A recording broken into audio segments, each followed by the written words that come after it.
on. Here we go. We are live with the Part of My Jerk podcast. It's me here, Kyle, and Dunk's coming at you from the Leffridge Nursery Studio. What's up, Dunk? I think this is going to be my new home for the time being. A couple months. Okay. Anyway, let's get rolling because we have a big episode tonight. It's going to be a good one. I'm actually pretty excited for tonight's episode. But I do have a couple things I want to talk about. First and foremost, this week's Jerk Work. I almost sent this one to you last night because it was so hellacious, man. So my legs have not been this jacked up in quite some time. So simple a caveman can do it, okay? Oh, those are the worst ones. For time, 18, 14, 10, back squats at body weight, 9, 7, 5, bar muscle ups. Back squats at body weight. I'm not done. Rests 1-to-1. So 1-to-1 work rest ratio. Okay. Which, if you're not me, should be less than 13 minutes. And then it's 9, 7, 5 front squats at body weight. 18, 14, 10 chest to bar pull-ups. God, the body weight squatting, man, that is just terrible. First and foremost, I definitely pushed it too hard. Pushed the workout itself was too hard, or you pushed the workout too hard? Yes. Okay. It was just straight up like I am not. It was like I don't do this that often anymore, but it was straight up like I refuse. I am not checking my ego. I am not scaling this back. I am doing this. I don't care how long it takes. Please tell me you didn't do all the back squats unbroken. No. Broken half, unbroken. Front squats, broken half, unbroken. Front squats are actually easier than I thought they were going to be. But a single digit number is just so much better on the brain. Yeah, dude. Yeah, the back squats, because you can just sit there and rest that weight on your back and just go one at a. You can do the back squats unbroken. It's just a matter of how much do you want to do the back squats unbroken. I mean, yeah, you can just sit there with the bar on your back for 3 minutes and get it done, but who wants that? And we did it from the floor. Yeah. So you have that fun little number of having to power clean the bar, get it over your head on your back. Not the best. I hate the workouts where it's like, all right, we're going to squat, but we got to do it from the floor because we also have to use the rig. Dude. Legitimately thought I was injured, first of all. Came back to those front squats. I've been doing CrossFit for going on, I think, 12 years, something like that. I get back to that bar. I bend down to clean the bar up, and my leg just seized up. Really? It's like, nope. I step away from the bar. I'm like, I don't think I can do this. I step back to the bar, bend down to clean it up again. Same deal. I step back. I'm like, I don't think I can lift this weight. Finally, and this is where the ego went. I was just like, you gotta believe! Just like ran the bar and cleaned it. Please tell me you yelled that in the middle of the gym. It was like a little Giants moment. Just like, God! Got onto that bar and yeah, I did it, man. But woke up this morning. My legs are in a special kind of place, man. I haven't been this sore in a very long time. It was bad. Oh, that sounds very, very terrible. I did a comp this weekend. Yeah. I forgot to ask you. Yeah, how'd the comp go? We finished in third. I think my legs also, I've never felt the way that they feel now, and that comp was 4 days ago. What did they do? It was. So the workout that got me, and I think that this just had to be a combination of like sleep deprivation, not getting the correct nutrients, and then just not like working out consistently. Because the workout itself wasn't that difficult. It was a 4-person comp, a male-female pairs. So we had one male-female pair go first, and it was 3 rounds of 20 dumbbell snatches, 15 partner axle bar burpees or deadlifts. And 15 then partner burpees? No, I'm sorry. 15 partner axle bar deadlifts. So the Okay. axle bar deadlift was like 375, which in itself isn't that heavy for a partner deadlift. Yeah. So first pair goes, they do that 3 rounds. Second pair goes, they do the workout, 60 dumbbell snatch, 45 deadlifts, 45 burpees. 15-minute cap. We did the second part. I did the second part. We got there with like 4 minutes to go on the clock. So we were just like, all right, we messed up. We should have gone first. So we just busted through the deadlifts as fast as we could. And we got to the burpees with like 3 seconds left. I went to do a burpee, jump over the bar. My legs didn't move.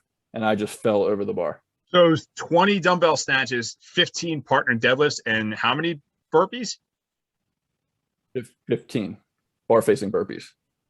And 15 partner deadlifts? Yeah. Got you. So it was 3 rounds of that. So like the total reps added up to 60, 45, 45. Got which you.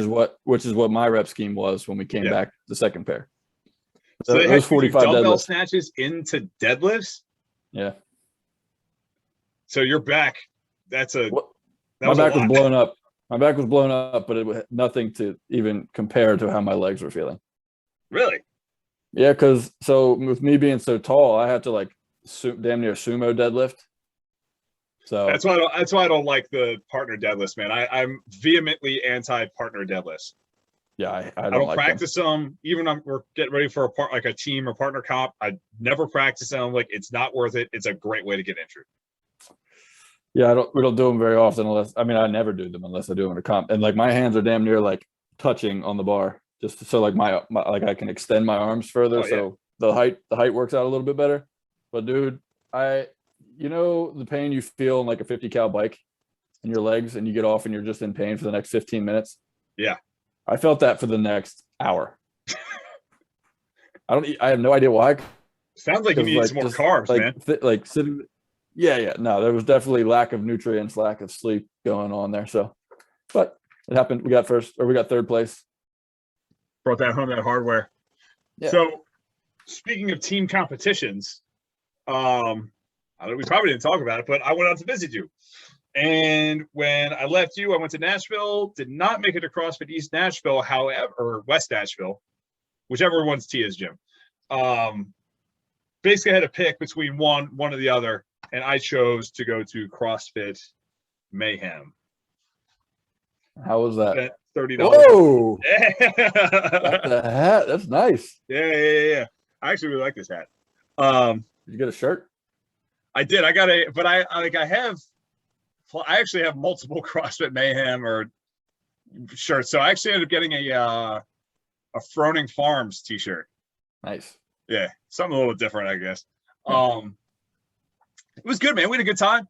I enjoyed it. My wife, unfortunately, did not get to work out. Somebody had to take care of our child, and my wife's wonderful and volunteered to do that, which is cool. So I got to do it. She knew I was just like in my like glory, just like, oh yeah, like I was just like, what, like, and all over the gym. There's whiteboards all over the gym.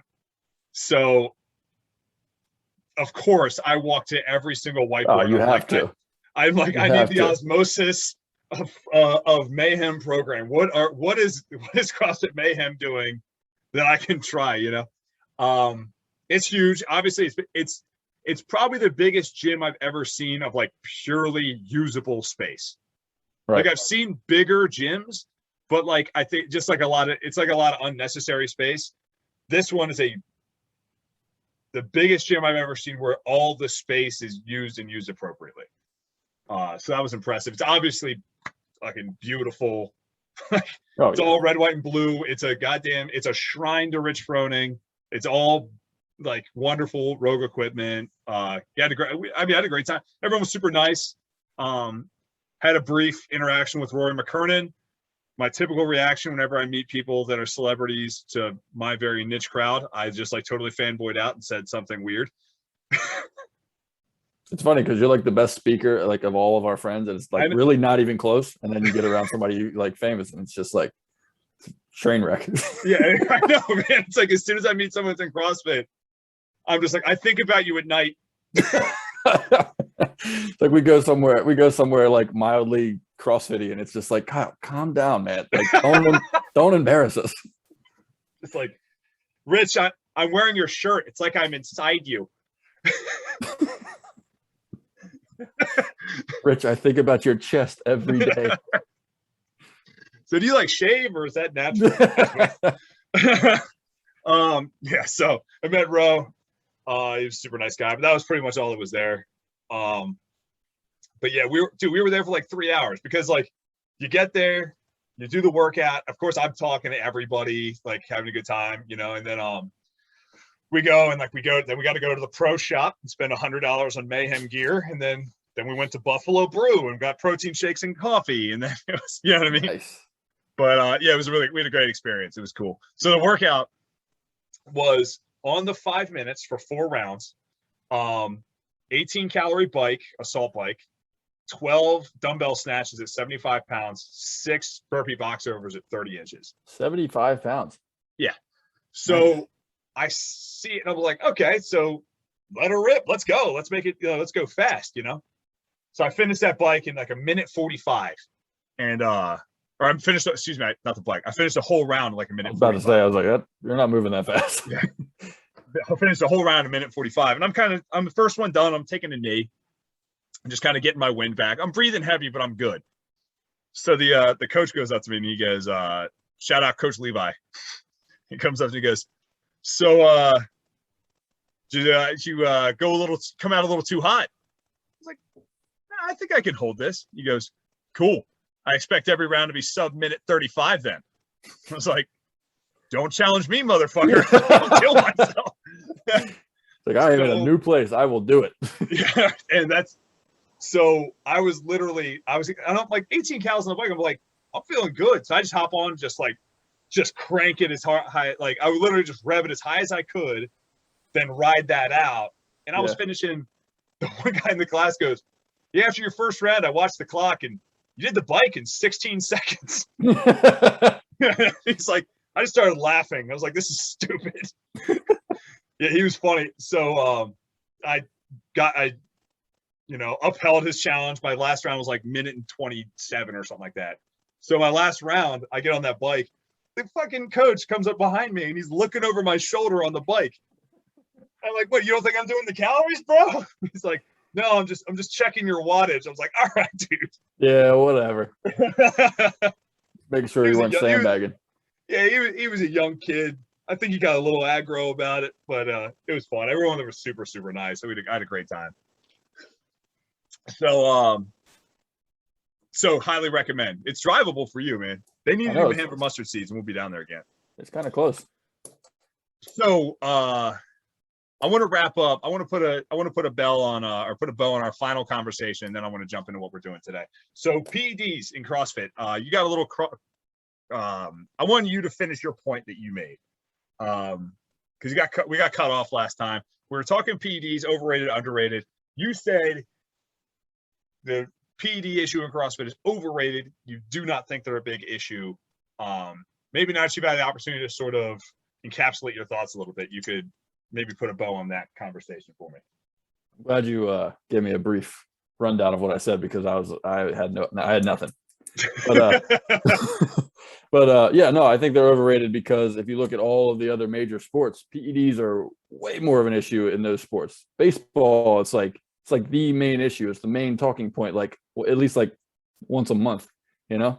Mm-hmm. NFL has problems with it. Maybe not PEDs, but substance abuse. It's like, no, PEDs. Yeah, I mean, they're there, but it's like they're both things, really.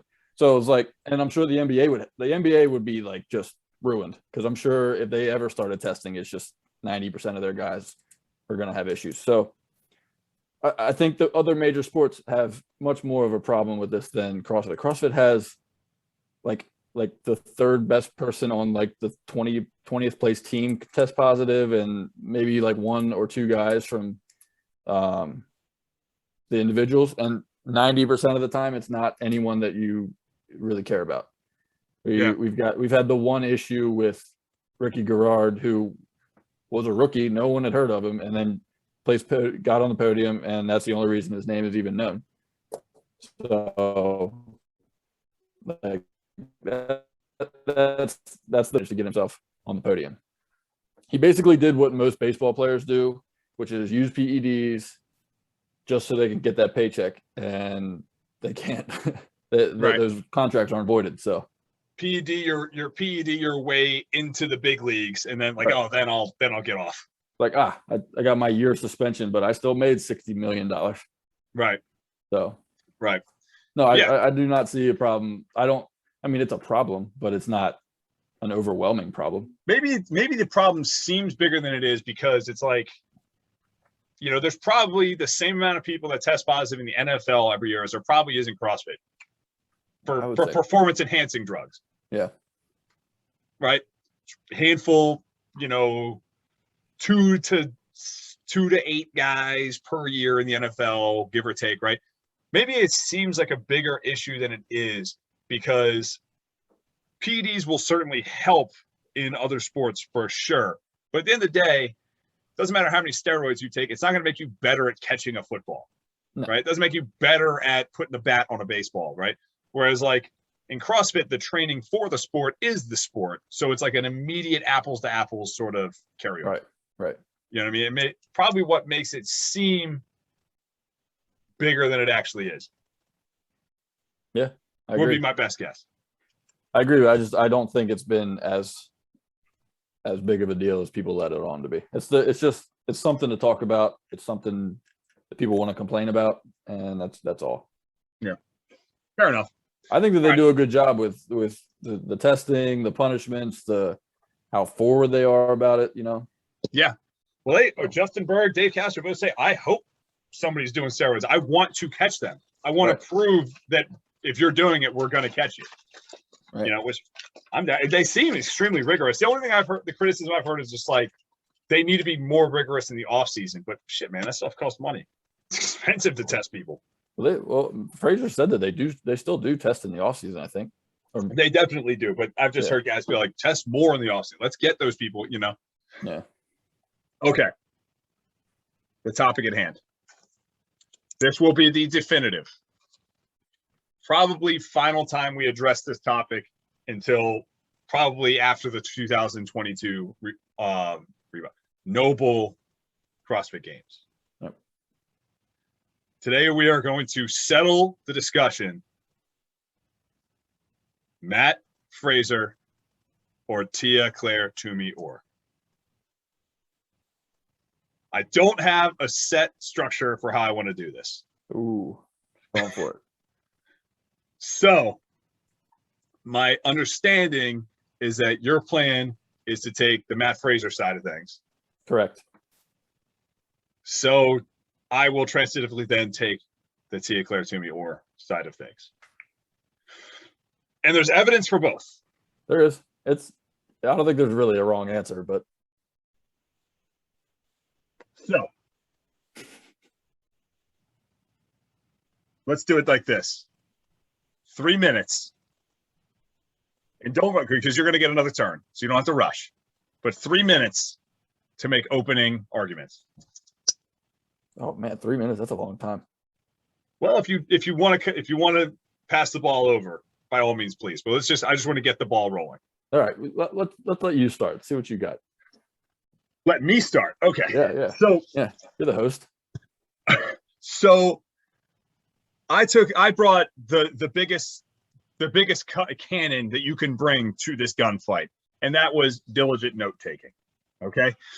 So I dove into the numbers. I tried to think of any possible metric I can use to define who is the better CrossFitter. Okay. Because the advantage that we have in this discussion versus the Froning versus Fraser argument is we have an apples to apples comparison, right? So they pretty much competed in all the same competitions. They both took second place twice, and they both took first place 5 times, right? So we can really take the numbers and put them side by side. And the thing that was most impressive to me with Tia is she doesn't have the polarizing finishes that Fraser did. Now, Tia was much more consistent, and she colored within the same lines in every single competition. She doesn't bomb out nearly as much as Fraser did. And I have it written down their worst finish year by year, and almost without fail every time. Fraser has a worst finish than Tia does, right? Now, with that being said, you would assume then, however, that Matt Fraser is going to be a bigger home run hitter, which is not the case. In the same number of total competitions, Tia-Claire Toomey has more event wins. But Fraser only has let me check my numbers here.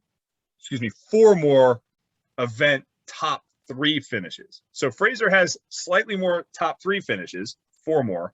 However, Tia has 4 more total event wins. Your turn. My turn. Rebut. Please rebut. All right. So my biggest argument is margin of victory for each of Matt Fraser's CrossFit Games. Now, Tia was close on the last 3. Tia, hands down, top CrossFit female each year. She won by 250, 360, 190. But for the last 5 years, those were basically. Whoa. Put some respect on her name. She won by 256. I'm sorry. Okay, 360, 195. I was rounding. I apologize. Rounded down. You easily could have rounded up. Okay, so basically every year that Matt won minus 2019 was almost at 200 points, and then 2020 545. Like 545, bro. It won every event but 2. So, and that was a weird year. That was only 5 guys, but Tia did the same thing. And took the 2020 games and just like cut and pasted it to a different part of because like I didn't totally disregard it. I just separated it. I didn't disregard it because they were both there and they both did the exact same thing. So like, there's no real reason to disregard it. Right. But that being said, that definitely shot his margin of victory up. Matt was, I think, more dominant at the games, and he was easily more dominant in the open and the regional format while they had it, and sanctionals. Obviously, he won every one that he ever went to. So, has Tia ever lost a sanctional? Do we know this? No. Okay. That argument is just kind of like, it's like a push. Okay. But the open, Matt is the clear winner. Regionals, Matt's the clear winner. All right. I did not. I'm going to be honest. I did not look at any of that. So please. All right. So let me throw some numbers your way. We'll go backwards from 2020. So 2020, Matt finished 2nd. Tia finished 4th. 2019, Matt finished 1st. Tia finished 6th. 2018, and this is in the world. 2018, Matt 1st. Tia 12th. 2017, Matt 1st. Tia 18th. This is where it starts to get a little rough for Tia. 2016, Matt finished 7th. She finished 82nd. 2015, 1st. Tia 63rd. 2014, 7th. Tia finished 241. And then 2013, Matt was 192. Tia was 5,954. Obviously, that was the year before she went to the games, but that's what. Okay. So working back. So, okay. I went every open that they were both in. So I'm going to talk out the other side of my mouth too. And at that point in time, Fraser was smoking cigarettes regularly. So Fraser eating Ben and Jerry's in between workouts. So you're saying when you look at the totality of other, I'll be honest, I only looked at the CrossFit Games. As you're talking, I'm also working out the totals if we pull 2020 out, because we're going to have a separate discussion about the 2020 CrossFit Games. Okay. So fair enough. Now I'm still working on the numbers here, but Tia this year eclipsed Matt Fraser's total event wins number by 4 events. I can't imagine any scenario where that is ever going to be passed, just because hopefully there's never another 2020 CrossFit Games. Top 3 finishes, Tia's got them. And listen to this. So bottom 20 performances, events in which they finished in the bottom 20. Actually, both of these numbers are pretty fucking staggering, but it's they're both very impressive, but one obviously takes the cake here. So bottom 20 finishes. Matt Fraser at the CrossFit Games has finished in the bottom 20 7 times. Okay. Tia-Claire Toomey has finished in the bottom 20 3 times. 3 times. Less than half the amount Fraser has. That is, and then I think I remember them saying that she's done like almost 90 events. Yeah, it's like stupid. Like that's crazy, dude. Yeah. But Good. I will say that I would say that of those 7 bottom or 20 finishes, 3 to 4 of them are probably sprints. That's not taking anything away from the stat, but that's just what it probably is. I know two of them were a sprint in the 2015 games. Yeah. Well, there was also the ruck in 2019. It was a bad one. That was a bad one.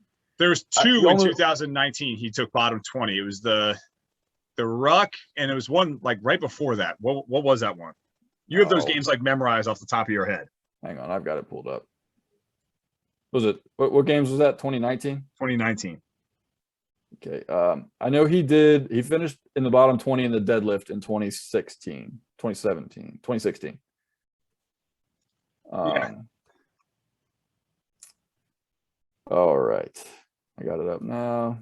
It was the ruck that he finished. He finished 20th, or he finished, I'm looking at the wrong person. 21st in the sprint couplet. Yeah, that's it. 17th in the ruck. So my point there isn't necessarily that like, what's the point? Like, my point being is Tia is just a more well-rounded athlete in the sense like Fraser had those weaknesses and they just kind of, he obviously fixed them, but generally you knew the ones until 2020, like you knew the events that were just not going to be wheelhouse events for Matt Fraser, right? Whereas like any event that Dave Castro plans, you look at that and like Tia can win it. There's literally no holes in her game. Handstand walking. Handstand, yes, she did poorly in the handstand hold in 2020. She doesn't do well with the handstand walk. She finished 5th out of 5 at the handstand walk at the 2020 games. Yeah, but now I look at the athletes that she went against. That's usually the top 4 every year. That anyway, but yeah, against Brooke Wells, Catherine David's daughter, Haley Adams, and Carrie Pierce. Yeah. So, but that being said, she never performs overly well in the handstand walk. She doesn't perform well with. She typically doesn't perform great with rope climb workouts. If you've ever noticed that. Yeah, that's true. And by not well, she's going to take 8th. Right. Yeah. Yeah. No, her like floor for bad events is definitely like higher than Matt Fraser's floor. So, so I took it apart and I removed 2020, and by my measurement, their average margin of victory, if you take 2020 out, I double checked my math on this. So like this does not seem correct. Is 129.25 for Tia, and then 167 for Matt. Yeah. That's so because, Tia won by 2. Tia won by 2 points and a 60 point. Fraser, he only had that one 35. Year where he won by 35. Right. That 2-point year just destroys Tia's margin of victory legacy. I almost feel like if that's like a 40-point win, I'd have to do the math on it, but it's like I think that would like tighten things up significantly. But yeah, that hurts her. So the other thing that I have the thing that I have mentioned here though is if you also take average margin, not just their wins, just total average margin, it also tightens up significantly as well.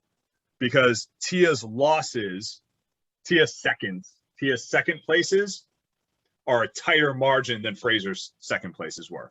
So she did better in the games that she did not win. Agreed. Yeah. So, and I got one more for you. And I think this could be damning of your Matt Fraser argument too. I think this might be a bit of a nuke. Okay. Okay. Average event finish. Oh, I did this too. I already know where you're going. It's like you can't, it's average event finish. In any given event, Matt Fraser averaged a finish of 5.98, which is fucking staggering to begin with. Tia-Claire Toomey, and I think it's significant margin here. Her average finish in any given event was 5.56. 5.56. You could boil it down. He's statistically more likely to win an event than Matt Fraser. Correct. You could you boil it down to their 2 second place finishes. Tia did better in those years than Fraser did. Because basically that's pretty much what comes out of it. But yeah, actually not necessarily, because Fraser's average event finish in 2015 was 10.76. Okay, Tia's was 11. An even 11th place was her average finish.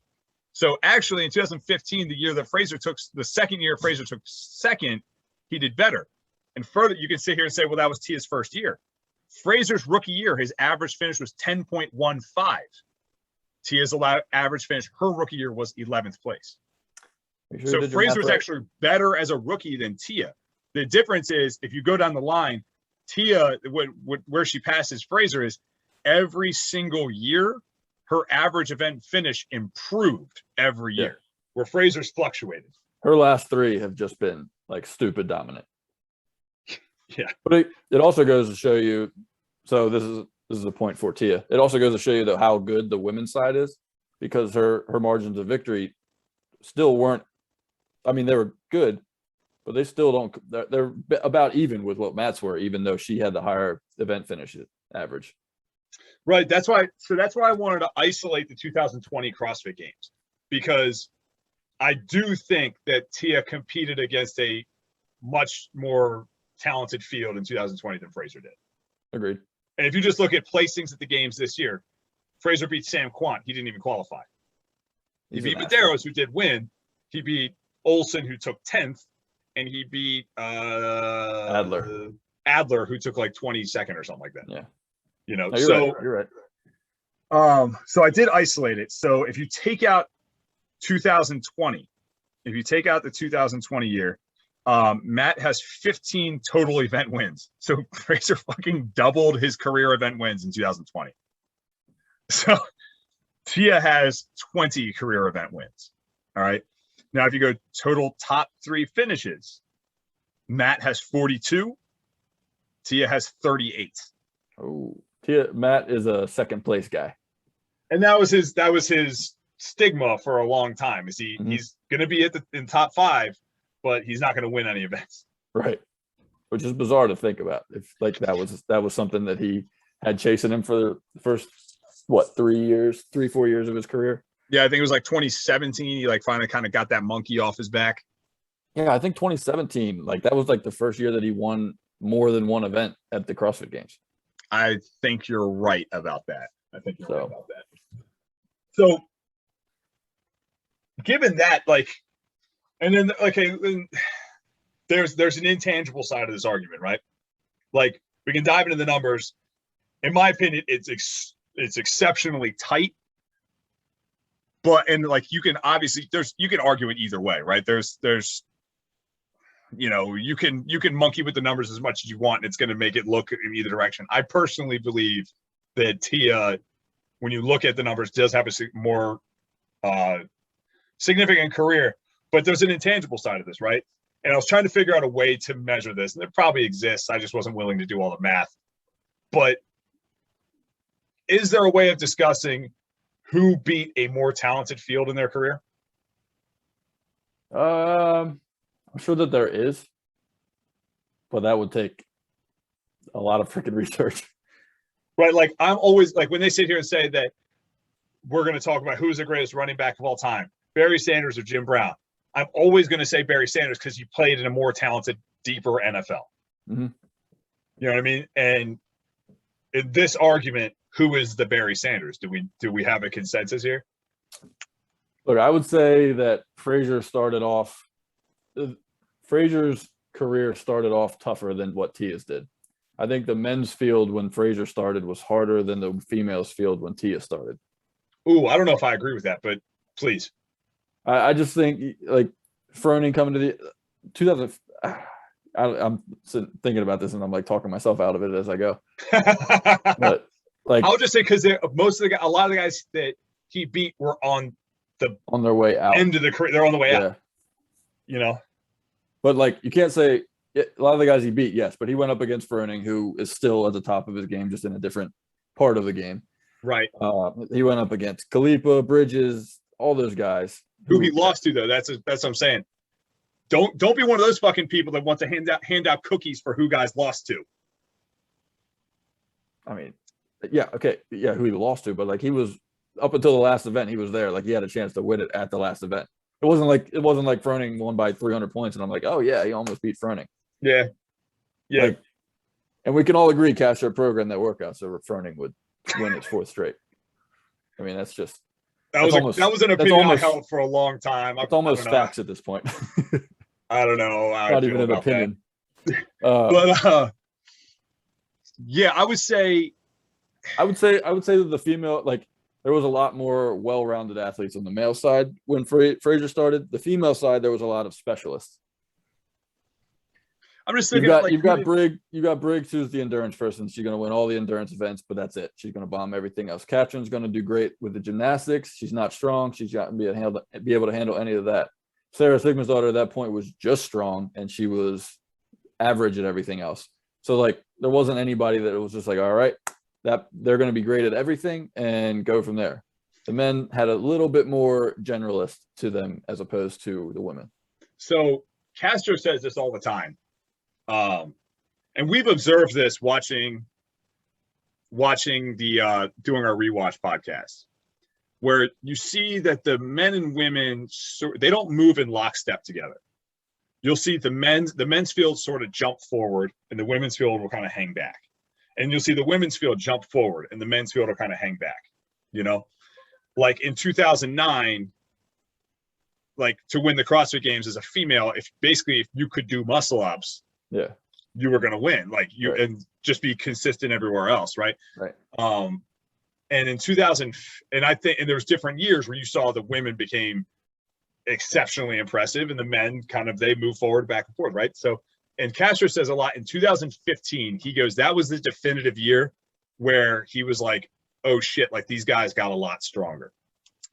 Like, right. So there might, as a whole, or yeah, he's like, just the men's field got much stronger. Gotcha. And I think that's exemplified by the fact that Ben Smith won those CrossFit Games.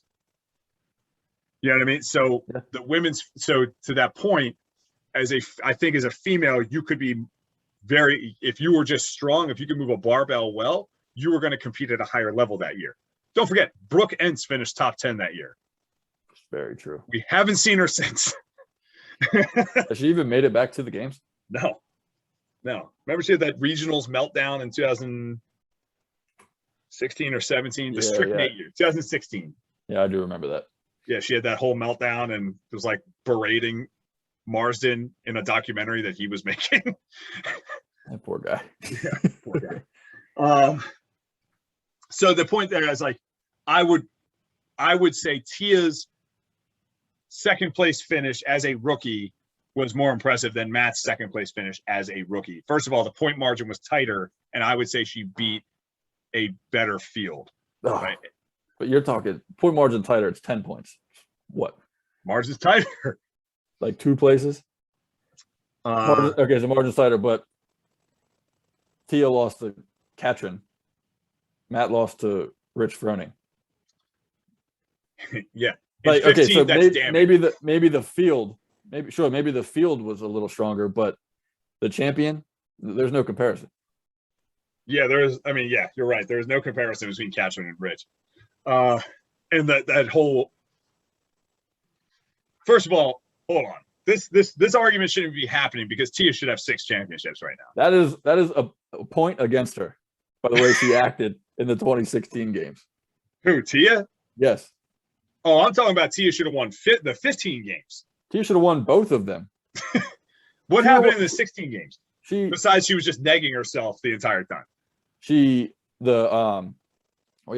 That's one of those things where it's like we're talking about the most dominant athletes in any sport. You can't have like moments where you're like completely and totally like down on yourself the way she was in those games. I don't know. That's just not something that you would like see from any other top athlete in their sport, in my opinion. Second off, that 2016 games, that was like notorious for her like doing the event just to beat Katrin in the event. And she got off the pegboard and then would wait until like Shane told her to go do more work. And she sandbagged the workout because she didn't want to blow up, but she sandbagged it so much that she lost the games. If you go back and watch the 2016 documentary and just watch the last 10 minutes of it, you can tell that she's literally getting off the pegboard and then just going and standing and waiting for Shane to tell her what to do. As Katrin can't climb the pegboard. I don't know, man. To me, that's part of the hero's journey, because now, she was like a head case her first 2 years. 17, she sort of glues the pieces together. Sure. And then now she's the most mentally fortified athlete. I'll tell you, she's one of the most mentally fortified athletes of any kind I've ever seen.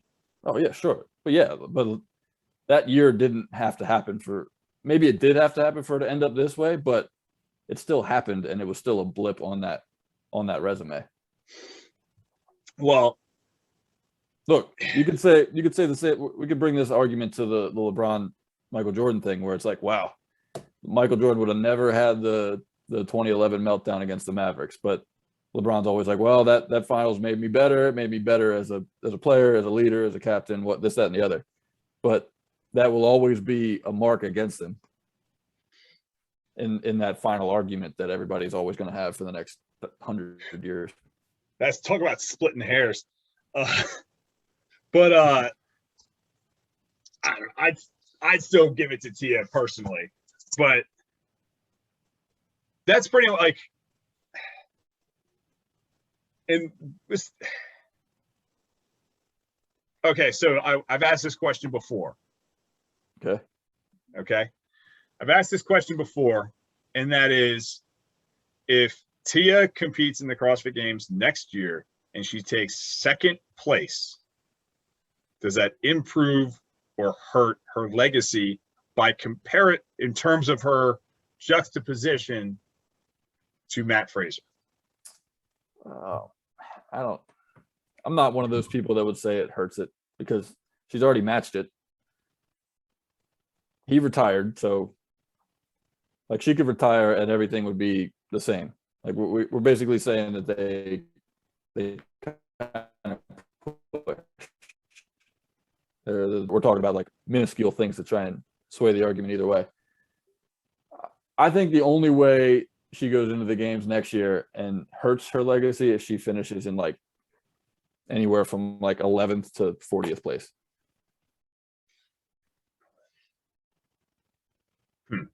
First off, I don't think it's actually possible for her to finish anywhere below like second place, barring a significant injury. Yeah. I don't know. I just thought about this. Like, so you would think it would have to be outside the top 10 to hurt her legacy.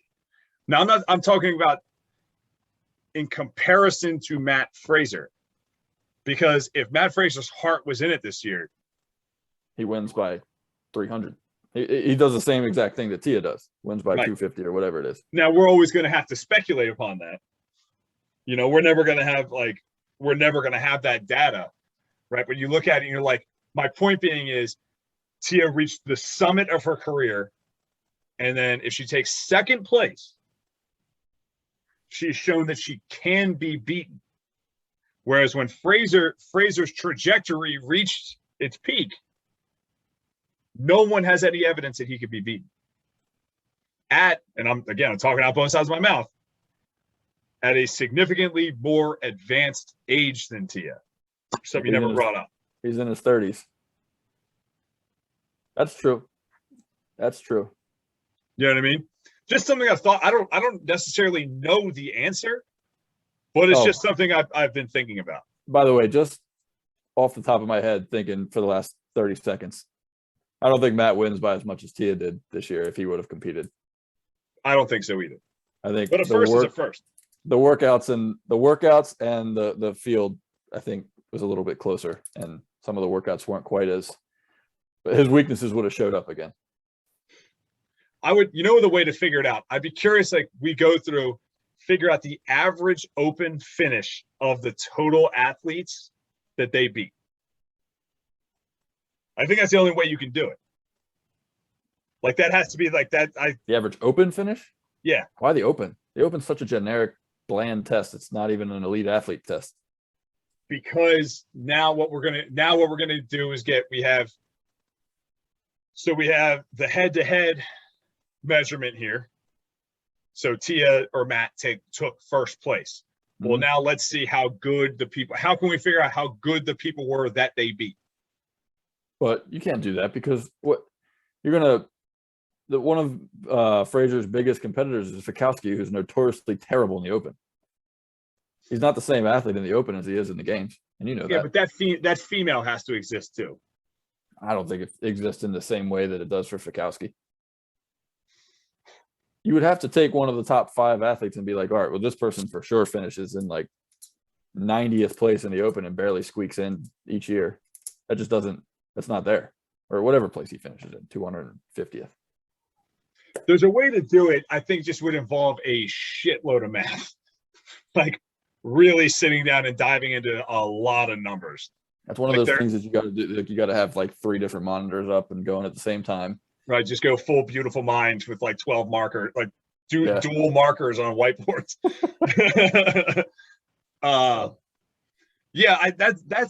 That to me is like, so what I tried to do is figure out their average margin of victory per event, right? Like in a timed event, what percentage did they beat their competitors by? And I gave up because I got like 3 years into it of like averaging out their margins of victory. And I'm like, it's pretty much just a shade under 1% regardless of the year. So it's close. Yeah, with both of them. It's like 0.95 to 0.99. You know what I mean? I'm like, which is anything like there's no real statistic. I don't think you can draw a significant statistical conclusion that way. But I would love to hear somebody come up with a way of measuring this because I think that's going to be like a pretty important data point in drawing a conclusion. I think you win this argument if we're just talking CrossFit Games. You lose this argument if we take the CrossFit Games season into put that into the equation. That's probably the best bow that we can put on the whole argument. Yeah. I mean, that's probably just the best conclusion that we can draw. Yeah, because I mean, there's you could just push this. This could just be a push. It's so close. It's just a push. We're talking about like the stupid little details that no one gives a shit about to make our arguments like matter. Yeah, you're probably right. I mean, is there anything else I'm missing? Is there another metric here that we can take into account? Like, I mean, we could no. We've gone to the open. We could start talk like if we really want to get stupid, we could start taking like their maxes and their benchmark CrossFit tests. Oh shit! I didn't even think about that. You're right. I shouldn't have even said it. You shouldn't have even said it. Why didn't I take that into account? Oh man. So part 2 next week. Yeah, I'm definitely gonna dive into that. Because I mean you could also look if we could do the same exercise in the regionals competitions.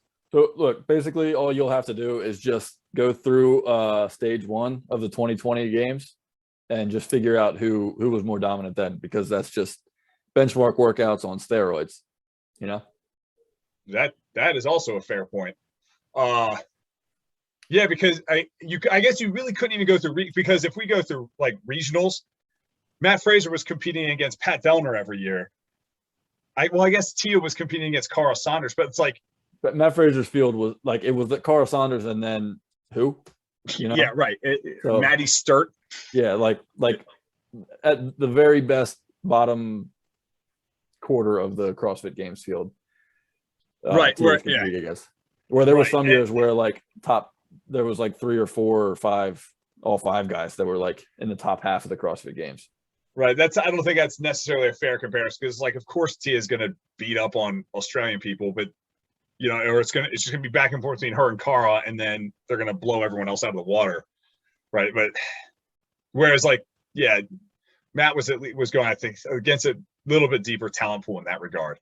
Yeah. But that's a great. Why didn't I even think about that? To like, let's just compare their workouts head to head. You can, but like you can do that, but hang on. Let me look real quick. Bring up the 2020 games. The 20 games, and like the deadlift. What was the deadlift? Is it? Hang on. It was a front squat in 2020. The deadlift was last chance qualifier this year. Damn Diane. The weight, like if you're going to compare those workouts to each other, the weight for the men's was so much heavier than the weight for the women's. That's where it gets a little messy, right? Like we can say that because they're not doing the same weight, right? And we can say that women are usually 0.7 of men, but there's going to be some variance, there's going to be some fluctuation. And when we're talking about a margin of victory of under 1%, if some workouts, the thrusters are, if it's at 95, 65, 65 pounds is only 69% of 90, whatever, I'm just using an example. I'm not even talking about stuff like that, but it's the workouts where 0.6%, like that can make a difference in the margin of 1 second. Yeah. I'm not even talking about the 95, 65, but that's been established over the years that is a good apples to apples comparison for that's the guy's weight, that's the female's weight, whatever. I'm talking about that, like that workout specifically. Everyone knows that men deadlifting 315 and then women deadlifting, I think they only had to do 205, is just not the same. Like the females are going to fly through that as opposed to the men. Let's do a quick bit of math here. Yeah, it's 65%. So 205 is 65% of 315. So statistically, generally lighter than what the men were dealing with. Yes. Yeah. And that's where it gets kind of tricky too. That's what I'm talking about. How you saw strength jumps from year to year, and it happened at different times. Yeah. And that's what I'm talking about when I say that. But just by comparison, let's just dive. I've not looked into this yet. So, Friendly Fran, well, I'm going to try and do this as quick as possible. All right, Friendly Fran, you got Tia. You got Tia. You have hers up. I got Fraser. All right, yeah, we'll do it like that. So, Friendly Fran, Tia, 340. Matt, 308. Front squat for Tia is 313. Stupid. Matt, 425. We can do something real quick. Advantage Tia. Tia's was more impressive. Yeah, no, but literally statistically advantage Tia. Yeah. Damn Diane, 228. 244. This is the one where I said that the men's weight was higher. Right, so she should have beaten him. Right. 1K row. I'll just say is Tia did it. He finished in 6th place. Matt finished in 8th. All right. Nasty Nancy, 1826. 1750. All right. Handstand hold, minute 18. Minute 35. Fraser's catching up. Awful Annie, 801. 846. There we go, Tia.